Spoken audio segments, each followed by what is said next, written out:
আজকে আমাদের বাড়ির স্পেশাল গেস্ট হচ্ছে অমিত আর পূজা। আর আজকের স্পেশাল মেনু হয়েছে ওদের জন্য।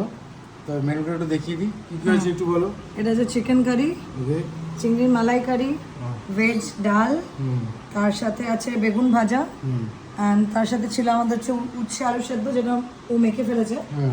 তারপর আছে স্যালাড অ্যান্ড গোলাপ জামুন। ও, তো এতগুলো মেনু করা আছে। অ্যাকচুয়ালি আমাদের প্ল্যানটা ছিল আমার বার্থডেতে, তো পূজার কাজ ছিল, আমারও অন্য জায়গায় প্ল্যান ছিল, হয়ে ওঠেনি। তাই আজকে এই প্ল্যানটা সাকসেসফুলি আজকে সাকসেস হলো, তাই তো? হ্যাঁ।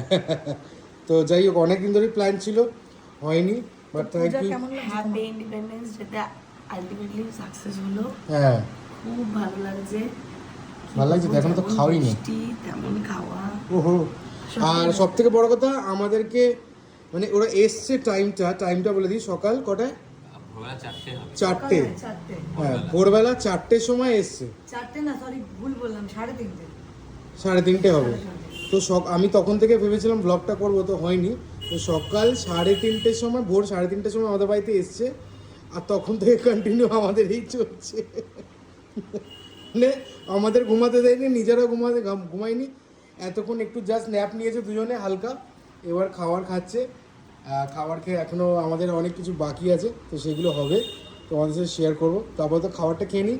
আর খাবার খেয়ে অবশ্যই বলো, আমি আরেকটা ভিডিও নেবো যে তোমাদের কেমন লাগলো খাবারটা, ঠিক আছে? তারপরে তো এখন খাই। রান্না করেছে আজকে রান্না, কিছু বলার নেই, দেখেই বোঝা যাচ্ছে। Thank you so much. খেয়ে দিয়ে বোঝা যাচ্ছে। Thank you so much. Okay, চলো স্টার্ট।